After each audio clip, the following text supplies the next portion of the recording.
even though we were dirt poor, we could always find food. We always knew how to take care of ourselves. When we look at kids today, we wonder, gosh, could they have lived back then? And I don't think so. There's just too much that's been handed to these generations.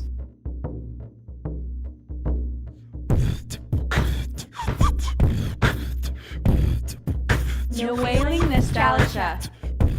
Yay, podcast! Good morning, Native America. Young and Indigenous here. My name is Isabella James, and I'm here with Connor. Take it, Bae. All right, I'm Bae. Just kidding. My name's Michelle Pulaski, and I'm from the Lummi Nation. Yay podcast stands for Young and Indigenous, and that's who we are. We are doing this for our community members. We are trying to build bridges by bringing people together to share their concerns, stories, love, ideas, and more. But it is also for those people who are outside of our community who would like to learn more about us as Indigenous people from our podcast episodes.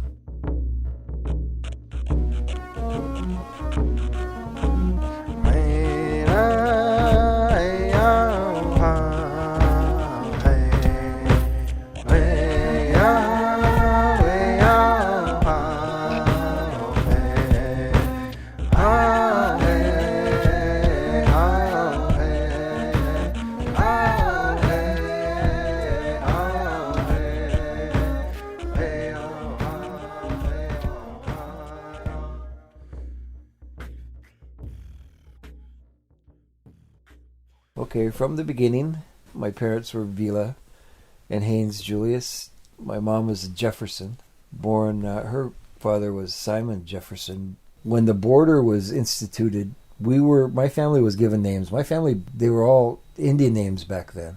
So my family was given English names. My grandma's name last name was John, and her son's name was Julius. But they switched that around when somewhere in there, and they started calling us John Julius instead of Julius John. My relatives on the other side of the border, their all last name is John. Let me see. So we're related to actually half the reservation. Your grandma's related to the other half of the reservation. My dad was Haynes Julius. Let me see. He was born in 1917. My mom was born in 1926. My mom and dad met when they were... my mom was 13 when they got married. Wow. Imagine that. Mm-hmm. 13. She had 14 kids. Can you name your siblings? Okay, I'll go from the top to the bottom. Jenna, Bop, Rod, Vicky, Vera, Vila, Craig, John, Mike, myself, Tammy, and Vanessa. There was also Richard and Valerie, but they were infants when they died. I was third to the last. My mom got married out of desperation, I believe, because her and her two other sisters were put in an asylum. They were isolated because they were told they had TB. So they shipped them down to a place down past Seattle. They took them out of their home, brought them down there, didn't tell them why. So after a while of neglect, mistreatment, my mom took her two sisters and ran away. They started walking toward Bellingham. They realized they weren't going to make it because they were starving. And way back then, gosh, there wasn't much food around anywhere back then. So they jumped on a train and they headed north and stopped in Bellingham. And when they got to Bellingham, their parents didn't have enough money to take care of them, so they were kind of stuck. They didn't know what to do. My mom met my dad and got married right away and took care of her other two sisters. So anyhow, that's where I started. My first memory of it was when I was 4 years old. I remember my grandma taking me to church, to funerals, and to rummage sales. We had rummage sales back then. Rummage sales, which were kind of like That's the only place we shopped was rummage sales back then. We never walked into new stores and bought anything. My family was too poor. So growing up, I was always following my brothers, Craig, Mike, John, and then my cousins, Jewel and Doug and Johnny and Dale James from Auntie Velma's family. We were really close. We were more like brothers with that family. And my parents, gosh, they drank so much. There was so much time that we were left to ourselves. But I was lucky in the fact that I benefited from the knowledge, the accumulative knowledge of my brothers. They taught me the difference between right and wrong. They taught me how to find food, how to take care of ourselves. Without parents, the Jameses' parents were also gone, Auntie Velma and Uncle Joe. They were really neglectful, just like my parents. So our parents would go drinking every weekend. We'd never see them from Friday till Sunday night. So we were left to ourselves to fend for ourselves. There was never, back then there was no tribal support.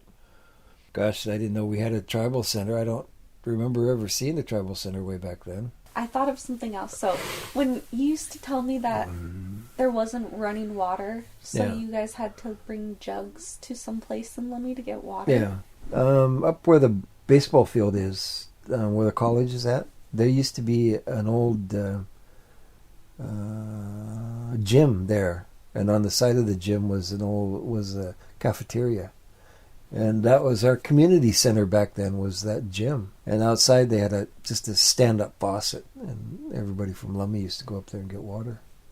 We used to go up there and get water every once in a while. Otherwise, we'd just go out to the river and scoop it out of the river. And then we would let it set for 3 or 4 days.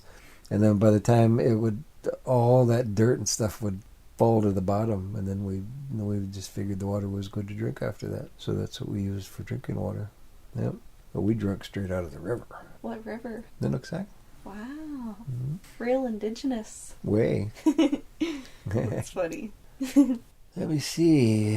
My grandma would take care of me from, I guess, until she died when I was 5. And after that, it was really tough. My dad just kind of fell into the bottle horribly and never got out. And the sad thing about that was my dad was he could do anything. He could fix anything. He could build anything. When he was in the service, he was in his unit was called the CBs, which is Construction Battalion. They were the ones that would build railroads, bridges for armies to cross the rivers. And when they would be sent in to build a bridge, they were under constant fire, so they had their tool bags with them, and they carried their guns. The enemy was always shooting at them because they didn't want them to build the bridges to cross the rivers to go over, like into Germany. They built massive bridges to going into Germany. So my dad was constantly under fire. But this knowledge that the soldiers brought back from the war was incredible. Our church used to be down by the river. And they moved that church from down at the river up the hill and put it on that hill where it's at right now. And that knowledge came from the war, from all of the Lummis that went into the service, World War II. Gosh, they could move mountains back in those days. The amount of knowledge my dad came home with was incredible. He got a job at Intalco when they first built Intalco aluminum up on the hill. My dad was a big part of that. I remember the president of Intalco, the general manager of Intalco, came down to Stomach one year. He came and asked me who my father was. I told him, Haynes Julius, and he says, I know your dad. He says, your dad worked up with him at Intalco, building Intalco. Now, it wasn't at random. He didn't pick me at random. He says something silly like, you look like your dad. I was only 9 years old then. But I knew that he'd asked somebody who I was, and he come over and introduced himself. And he told me that my dad was actually a really good at construction, and they needed his knowledge up there when they were building Intalco. He says if he would have just quit drinking, he could have had one of the top jobs at Intelco if he just didn't drink so much. It was sad to hear as a kid, because I seen how rich that guy was, and I thought, gosh, my dad could have been somebody like that, wealthy like that, if he just didn't drink. But having 14 kids coming out of the Depression, it had to be tough on them. I don't blame my mom at all for the neglect, because when she started having these kids, you stop and you think about it. She had 14 kids and started when she was 13, so she had 14 kids by the time she was 27. Did you imagine 14 kids by the time you're 27? She didn't have a childhood. She didn't have a childhood at all. She just went from being a little girl to being a mom of dozens of kids, that'd lead me to drink too if I had 14 kids. I don't see anybody having that many kids anymore. Well, we had 6, and we raised 6 others, so that was kind of like 12, but that was different. We had lots of money compared to, gosh, when I was young, we didn't have anything. I heard this term, abject poverty. I know what abject poverty is. It's the worst of the worst. It's the poorest of the poor, and I always believed that we were the poorest of the poor. But growing up, I didn't really believe that we were that poor, because I had my brothers, and I had Jewel and Doug and Johnny and Dale James, and we had this ability to find food. We would get up, and that'd be our first thought would be food. So we'd go out and we'd find food, and then after that we would play. We played whatever. When you got that many kids, you could always find something cool to play with. Living down at the river, we had the river in front of us, which was like an instant playground. And we had this little island across the street from where we lived. And we had a swing that hung out over the river. So we built a swing out into the river, and we would swim over to this little island. And we made a diving board on both sides of the river and on the island, so we would dive from there to over here. And our diving board would shoot straight from here to the island on the other side. So we had our little water playground there. And my brother, who could climb trees like nobody's business, he would build the biggest swings, and the whole res kids would come from the whole res just to come down to our little playground and then swing on our swings and dive in our river, and we made our own playground. And then in the meantime, sometimes we would walk all the way from down at the river all the way up to Blodell, walk there and then back. Can you imagine that? Mm-mm. All of these kids, the 4 of us plus the 4 James boys, and then we'd always have others that would come with us. We had Bruce James and Ray James and Calvin James, Harlan James, all of these Jameses, and then us walking. Gosh, there'd be at least a dozen of us walking from Lummi to Blodell. Not every day, but we would make it up there several times this summer. So we were used to walking, and we would walk all over the reservation, mainly looking for our parents and looking for food. But back then, unlike now, there used to be orchards all around the res, so it didn't matter where you were at, you could always find an orchard. And these orchards had apples, pears, prunes, plums, you name it. We would go sit in these orchards until we were full, and then we'd fill up our little backpacks and then head home. So wherever we went around the reservation, gosh, there was probably 6 orchards back then. And we would just go from one orchard to the other, and it would keep us fed. But then, back then we'd also had, you go into the woods and you'd find these things called sprouts and salmon berries. And we used to feed off from the sprouts and salmon berries. Whenever we couldn't find an orchard, we would just go into the woods, and we always knew where to find food. Even though we were dirt poor, we could always find food. We always knew how to take care of ourselves. When we look at kids today, we wonder, gosh, could they have lived back then? And I don't think so. There's just too much that's been handed to these generations, these few generations. Since I was a kid, there's probably, 3 generations since then. We were born, raised street tough, street smart. And nowadays, the difference between my generation and this generation is we were out in the street surviving, where nowadays you don't see that. You don't see, growing up. When I was 10, I was taken from my home and put into a foster home. I was isolated. I was taken from my family, taken from my brothers, and put into a foster home by myself. That was wicked. The county foster home system is more like a slave system. I was put on a farm to work, and that's basically all I did was get up, go to school, come home, do my chores, and work until dark. We weren't allowed to watch TV. If we got our chores done right away, we would be assigned other jobs until it was time to go to bed, which didn't take long because I had to be in bed at 8 o'clock every day. Didn't matter whether it was weekends or summer. 8 o'clock every day. So it didn't take long to figure, oh gosh, the first time I ran away from the foster home, I was 12. So I stayed in the one foster home for 2 years until I realized I had enough. I couldn't take the viciousness of the brutality of working on these farms like a slave and being treated like a slave. So I ran away. I found my brother John, and when I saw him at school, he gave me a note and he said, let's run. It didn't take me but a second to go, okay, let's go. But because we didn't plan it, I never brought a thick coat. We never brought food. We just ran. We didn't even wait for school to finish. We took off before noon and started walking toward Bellingham. And back then we figured, oh my gosh, there must be people looking for us. So we didn't walk the roads. We went through the fields all the way to Bellingham.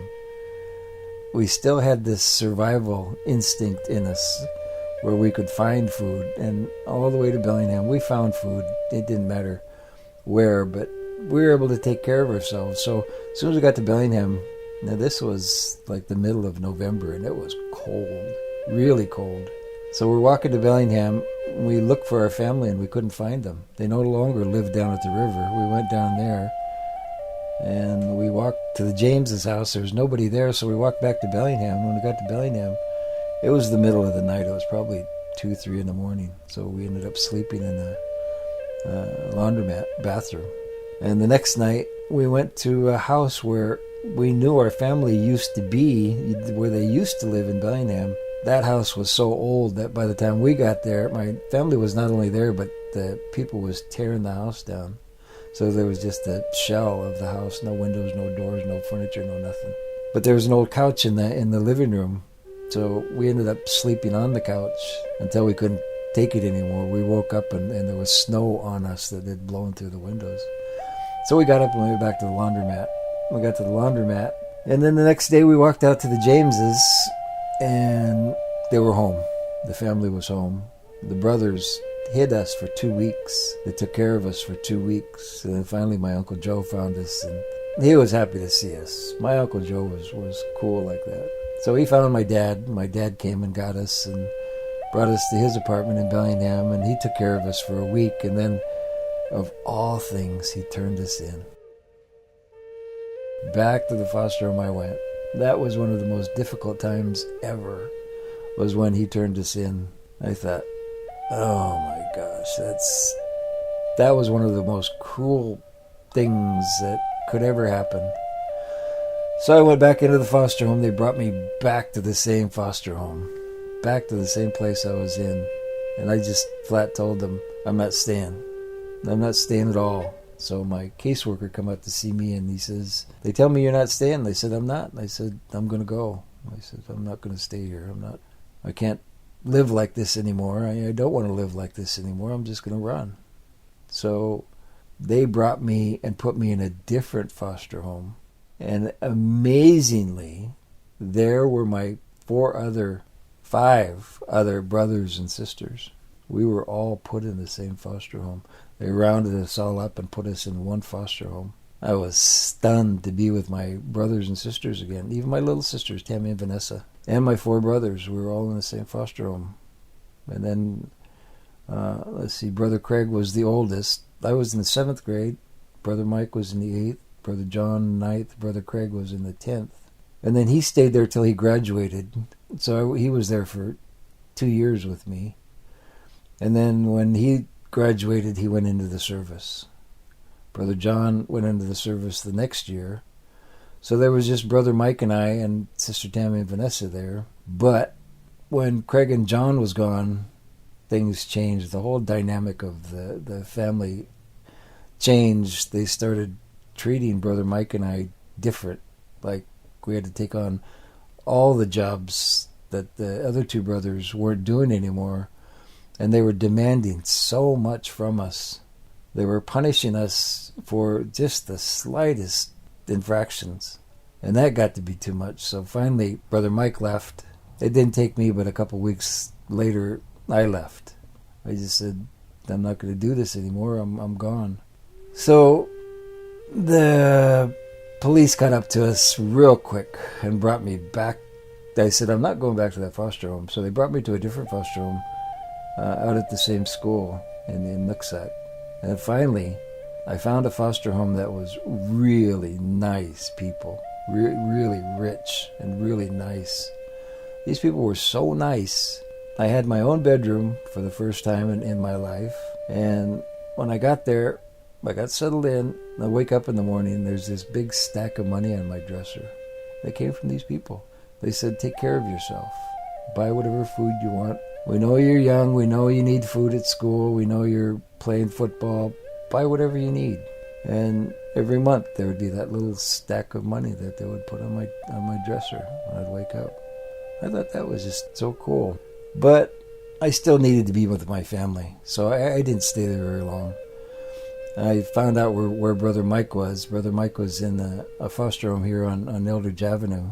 And so I left that foster home and I came to live with Brother Mike at this other foster home. And this one was, the whole dynamic there was boys' home. It was a boys' home. And which wasn't bad. We didn't have chores like we did, in the farm system out in the county. It was really like a boys' club is what it was. It was easy. We had very few rules, very few restrictions, no punishments, no nothing. There was very little asked of us. Go to school, and that was about it. Still then, they would give us money at the end of the week. They'd give us an allowance, which the allowance was for basically don't steal anything. They knew we were teenagers and that we needed money, so they'd give us money every weekend. From there, Brother Mike graduated. We were pretty close. We were really close. Brother Mike and I were, as close as two brothers could be. And then finally he graduated and he went to a Bible college in California called Biola. And the next year, when I was a senior, the fishing that the Lummies were doing back then changed completely. We went from overnight being poor fishermen to rich fishermen. The Judge Bolt decision, I don't know if you know what that is, was instituted in my senior year. So I didn't finish school. I didn't finish high school. I went fishing. And before I graduated, before I was 17, in just 1 month I made $17,000 as a fisherman. I thought, oh my goodness sakes, that's crazy. Absolutely crazy. I made enough to go to school, so I went to college in California. And when I was in California, Brother Mike called me up and he said, I need you to come home to be best man at my wedding. I thought, oh no, this is the worst time to come home. I'm in finals. I need to study. I've already got a tutor. I can't take a weekend off. I need to study. And he promised me that he would study with me when I got home. Right after the wedding, we had a reception. And on the dance floor, of all things, I met Nana.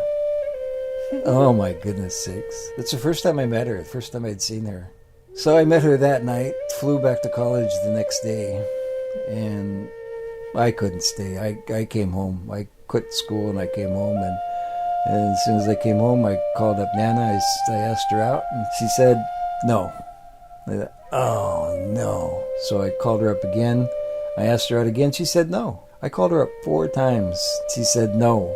So finally the 4th time I said, get ready because I'm coming to pick you up. It just so happened I was at this party already, and I was at this rich lady's house, and she was listening to me talk on the phone to Nana. So she said, take my limousine. and go pick her up with my driver. And she says, when you get there, she said, have my driver go up to the door and escort her out. So we did. I went there in this limousine.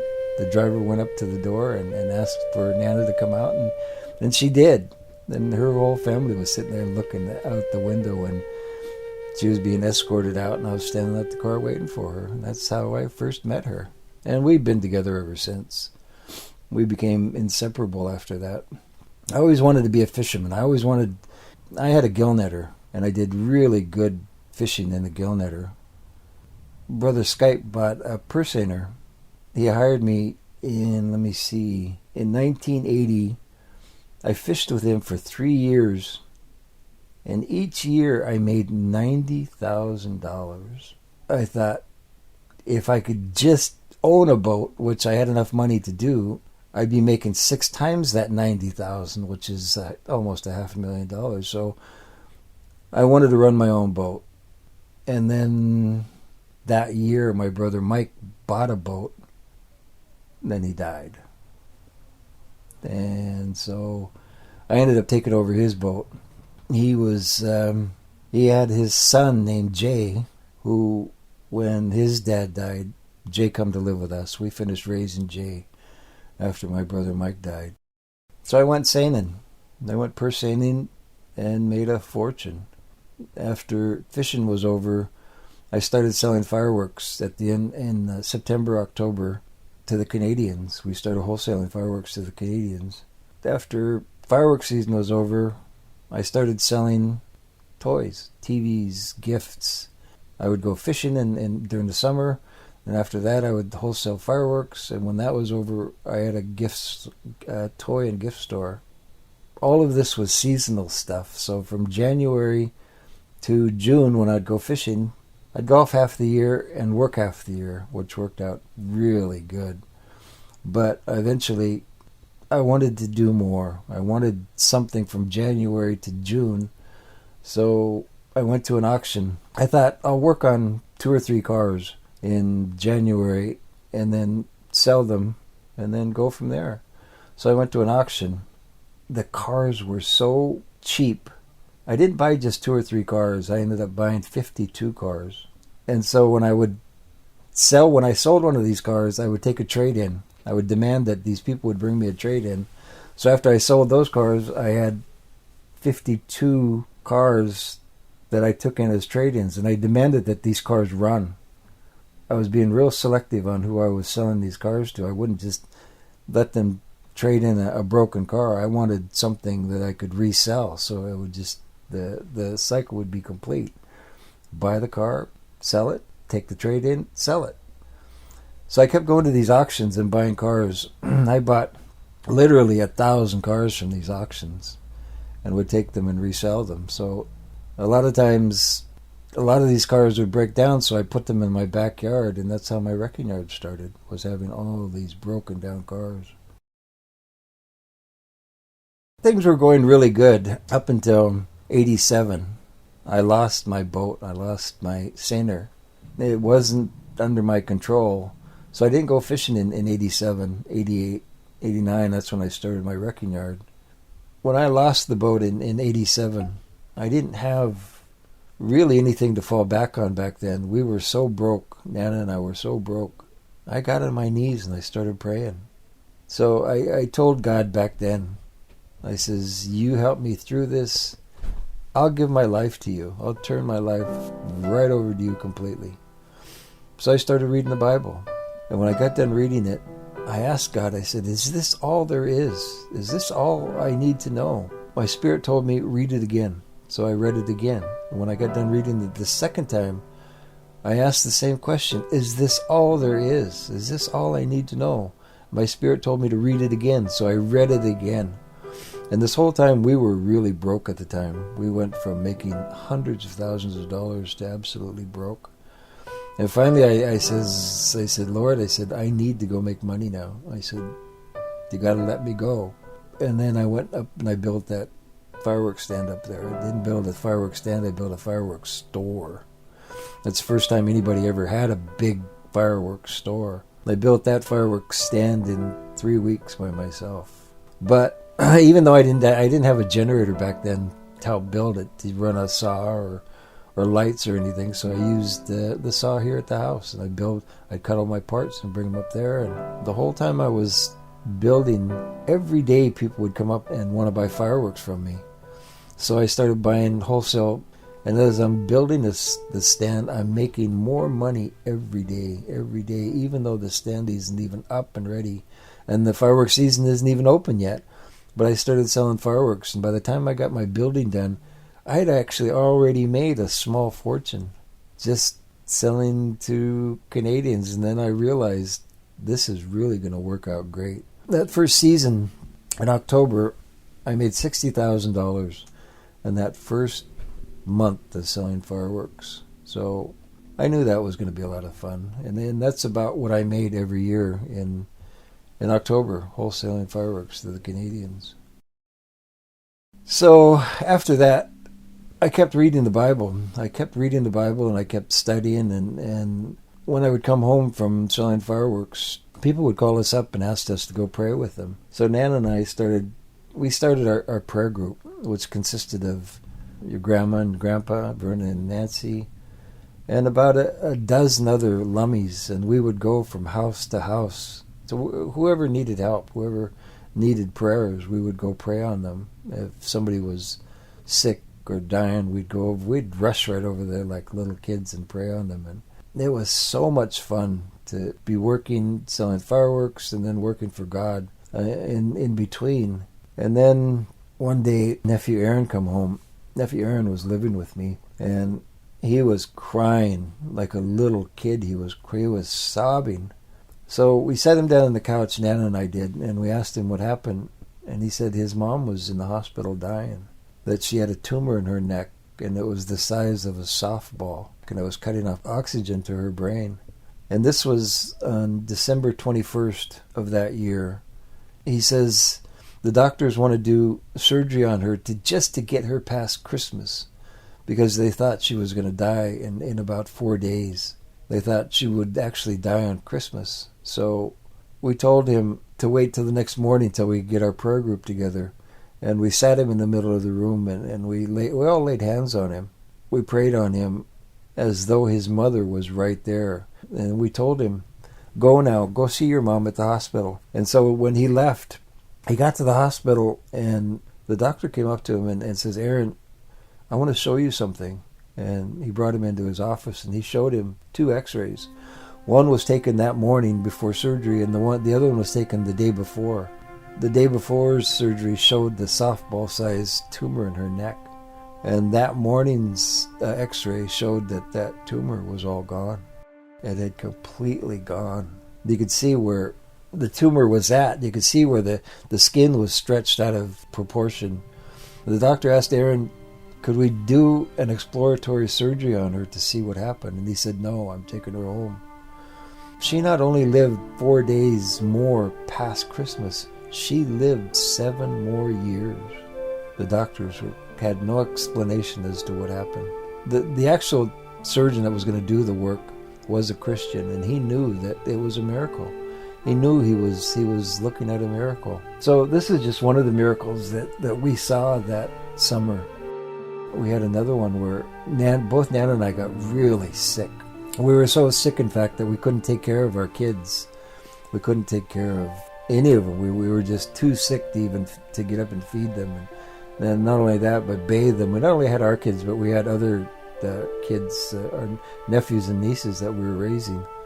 So we sent some of them over to your grandma's and Nancy's, and some over to my sister Vera's house. And so they took care of them until we could get well ourselves. So we told your Uncle Chris, get home, come and take care of us until we get well. And he said, okay.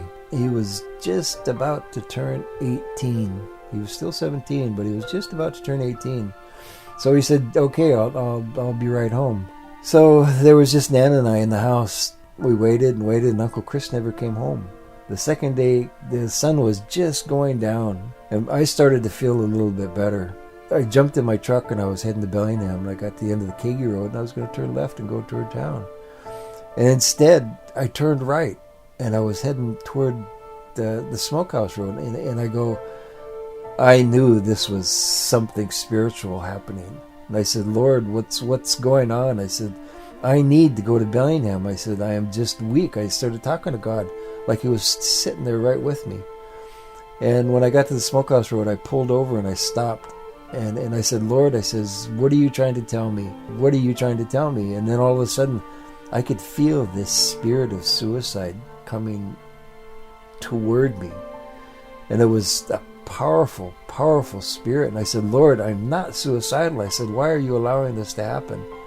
And then I could feel this spirit coming closer and closer. I says, Lord, I'm not suicidal. I said, why are you allowing the spirit to come toward me?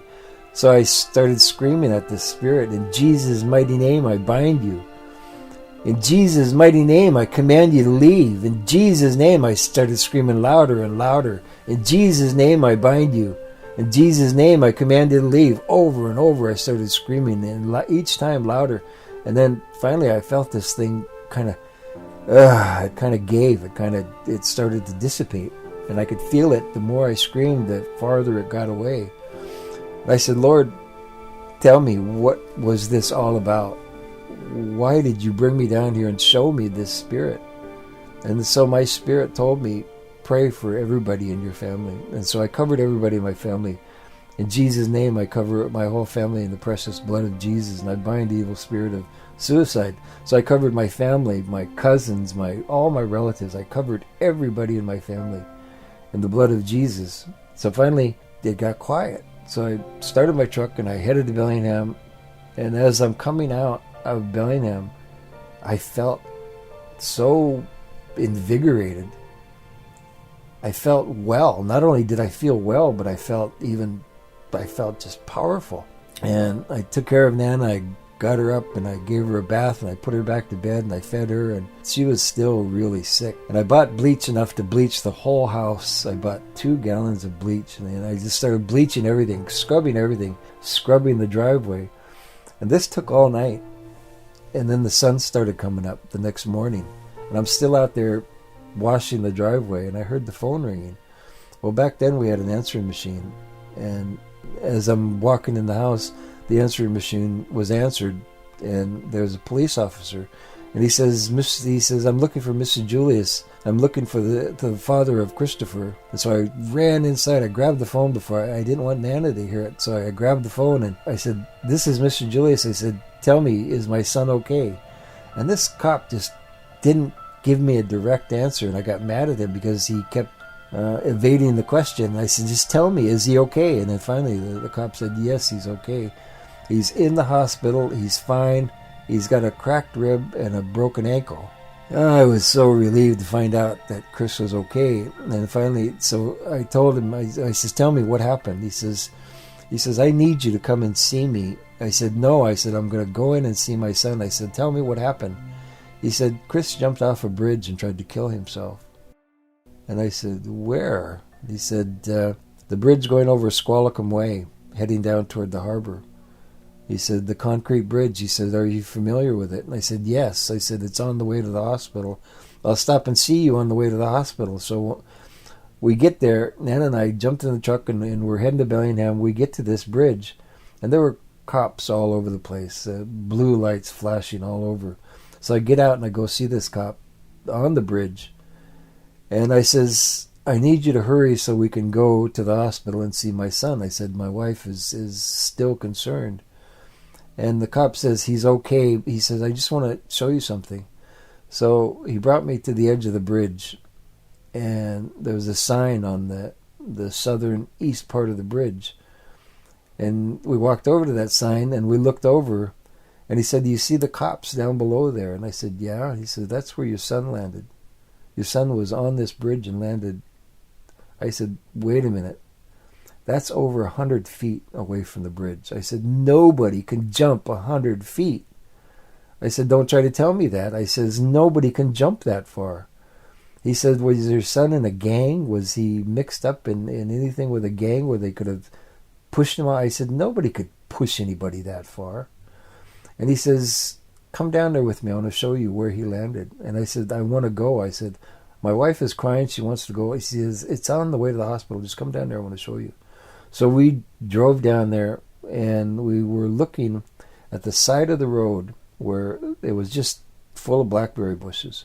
And inside these blackberry bushes, you could see at the base of this little alder tree, the ground was matted there, and there was kind of a hole in the blackberry bushes right by this tree. Well, you couldn't get to the tree because it was completely surrounded by blackberry bushes. But you could see on the way down from the top to the bottom of the tree, there was 4 branches broken, hanging straight down. You could see where they were freshly broken. And the cop told me that my son bounced from there over the blackberry bushes and landed in the dry creek bed right there. And I said, no way. I said, that is too far. I said, the way that's broken, I said, he would have had to come straight down. I said, if he's coming at that angle, he would have pushed the tree way over and broken the tree down. It doesn't fit. I said, none of this makes sense. And so he showed me where Uncle Chris drug himself from the dry creek bed over to the underneath the bridge and up to the road, because that's the only place that was open, was underneath the bridge. And he said, this is where I found him. Tell me if I'm looking at a miracle. He says, are you a religious family? He says, am I looking at a miracle? And I says, if this is what happened, this is a miracle. I said, you're looking at a miracle. I said, I got to go now. He says, can I follow you to the hospital? He says, I have some questions I would ask your son. I said, by all means. So we get to the hospital. We're walking down the hallway. We get to Uncle Chris's door. And just as I come around the corner there, I see him laying in bed. And he sees me. We meet eyes. And when he sees me, he smiles. And then he starts to cry. And we go rushing to his bedside. And he says, I'm sorry. And we're just glad he's okay. And he said, I'm sorry. And I said, what are you sorry for? I said, you have nothing to be sorry for. You're alive. That's all that matters. And so he says, no, you don't understand. He says, I need to tell you what happened. He says, when I was gone that 2 days, he said, it was like my friends were just evil. They wouldn't leave me alone. They wouldn't let me go. They just kept feeding me booze. I finally was able to get away from them, and I come rushing home. He says, when I come rushing home, he says, I saw you on the porch. He says, I come rushing to you, and when I was trying to tell you what happened, he says, my mouth would open, but nothing would come out. And he said he couldn't figure out how come he's trying to tell me what happened, but nothing would come out. He'd open his mouth and move, his jaw would move and open up and down, but nothing would come out. And so I was asking him, I says, Chris, why are you doing that? I said, tell me. I said, how come you didn't come home? And he was trying to tell me they wouldn't let me leave, but nothing would come out. And he was looking around, and totally confused. How come he can't talk? How come he couldn't say a word? And I says, Chris, answer me. What happened? How come you didn't come home? And he's still trying to tell me, but nothing will come out. And I could see him start to cry. And I reached over and I slapped him. I said, Chris, knock it off. And then finally he just broke down and he started crying like a baby. And he looked totally confused, and he turned around and he walked down the driveway, and he just walked. And that's when I went to town to get groceries. Well, he left and he went down to the club, which is a dance hall down on State Street with his cousin. And when he got there, he saw his brand new girlfriend there, and he was so happy to see her.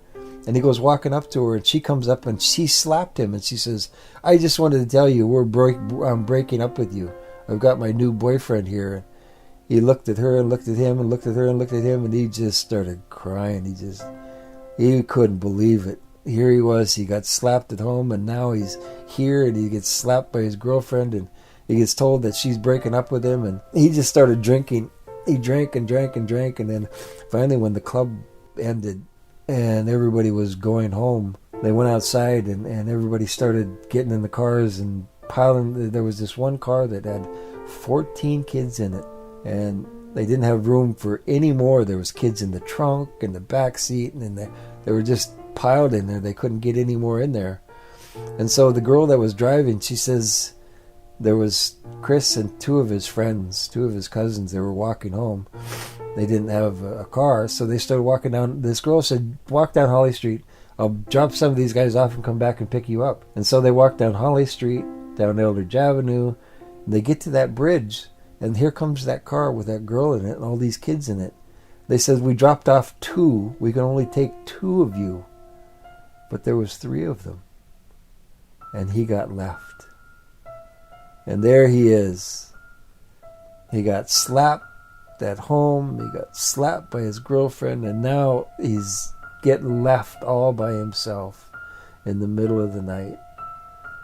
There everybody's driving away and they're laughing. And he's thinking that they're laughing at him. Because there he is all by himself. So he put his back up against the bridge. And he just told himself, I'm not going anywhere until somebody comes and picks me up. He says, I'm just going to stand right here. And he says, just then something picked him up and pushed him over the side of that railing. And he said, oh my God. He says, I'm flying through the air and I'm screaming, Mom, Dad, I don't want to die. Mom, Dad, I don't want to die. And he's flying through the air and it's pitch black. And he's thinking, oh my God, I'm going to die. Mom, Dad, I don't want to die. I don't want to die. I don't want to die. He says, all of a sudden, it's not dark anymore. It's daylight. And he's laying on his back. And he's still screaming, I don't want to die. I don't want to die. And then he's coming to his senses and he realizes, well, how come it's not dark anymore? So he starts to feel his body and he's thinking, am I dead? Is this what it's like to be dead? And he's feeling all over and he can't feel anything. So he goes to get up. He's still wondering, am I dead? So he's feeling around, he can't feel anything, and he goes to stand up and he realizes he can't stand. He's got a broken ankle. So he is on his knees. And it's hard for him to breathe. He crawls down the creek bed and he's crawling underneath the bridge to get up onto the road. And when he gets to the edge of the road, he starts to wave down these cars that are driving past. He knows he needs help. So he's waving at these cars and they keep driving by. And then finally, this big semi sees him and pulls over and he goes down and he says, are you okay? Are you okay? And he says, no, I need help. And so the truck driver says, I'll call the cops. They'll be right here. Don't worry. And sure enough, the cop gets there.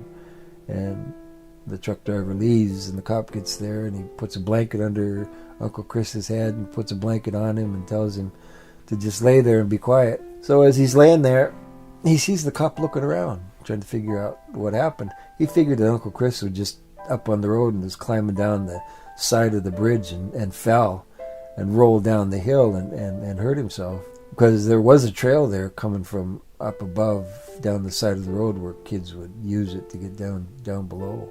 Uncle Chris says, no, I didn't fall down there. He says, I know what you're thinking. He says, I jumped from there and I landed over there. He says, you can see where I crawled. And the cop says, no, you didn't. No, you didn't. He said, yeah, that's my drag marks right there is where I drug myself up here. So the cop goes down and looks to where he was in the creek bed. And he said, I was up there. And then the cop looks up there. And when they're both looking up there and they see somebody up there looking at them. And it looks like whoever it is up there has a halo on his head. And then finally the ambulance gets there and brings Uncle Chris to the hospital. And while he's there telling us this story, there was nurses and doctors in there and the cop was standing there listening to this story. And I just turned to the cop and I asked him, did you get the full story? And the cop says, I'm going to go now. And he says, but first, he says, I want to tell you something. I've been a bigot my whole life. And he says, when I saw your son, he says, I just thought he was a drunken Indian. And he says, I treated him that way and I treated him badly. And he says, I just wanted to apologize. And he says, now listening to his story and actually seeing what happened, he says, I know that God is with your family. And he says, I know that I've seen a miracle. He says, I want you to know that I'm not going to be a bigot anymore. He says, this has changed me. And so I thanked him and he was leaving. And as he was leaving, we looked at the doorway and there's this old man coming in and both the cop and Chris see this old man. The cop looks at the old man, looks at Chris. They look back and forth and they go, the angel. I knew this guy. His name was Sig. He used to own an auto body shop on Guide Meridian. And I said, Sig, what are you doing here? He was in his 90s. And he says, hey, he says, I just wanted to come and see if this young man was okay. He said, I just wanted to come and tell him what I saw. And he says, I was home this morning. Sig was home that morning. And Sig knows that he's going to die in a few days. He just knows somehow that God's going to take him in a couple of days. So he's talking to God in the morning at his breakfast table. And he says, Lord, I worked with you my whole life. He says, Lord, show me that you are before I go. He says, show me this miracle. So he gets up and he walks down the road, gets to the bridge, and he sees the lights, and he looks over the bridge and he sees Chris down there. And he says he knows that he's alive, and he knows that he must have jumped off that bridge right there. And he was happy to see that he was alive, and listening to the story outside the door there, he knew that God had led him there to see his miracle before he dies. And he says, I just wanted to tell you people, I've seen my miracle, and now I can go home. That was just part of the miracles that our prayer group was involved with back in the late 80s, early 90s. What are some challenges you have overcome in your life that you are most proud of? Poverty. Mm-hmm. Yeah. The fact that my faith as a Christian, I think, has got to be the first and foremost part of who I am, is knowing God, knowing Jesus, knowing the Holy Spirit, knowing I have the Holy Spirit here to help guide us and protect us.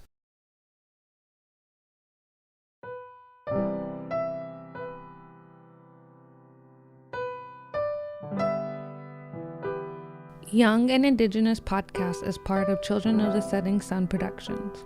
Young and Indigenous is produced by Isabella James, Michelle Pulaski, Santana Rabang, and Ellie Smith. Music by Mark Nichols, Young and Indigenous team. Theme song by Keith Jefferson and Adam Lawrence. One Chance. Additional song and music by Jonah Ballou. We would like to thank our partners, First Nations Development Institute, Satterberg Foundation, Novo Foundation, North Sound ACH, Discurran Foundation, and the Lummi Nation. Branding done by Bo Garrow. You can find us on Facebook, Instagram, or on childrenofthesettingsunproductions.org. Until next time, lay nooks and saw. See you later.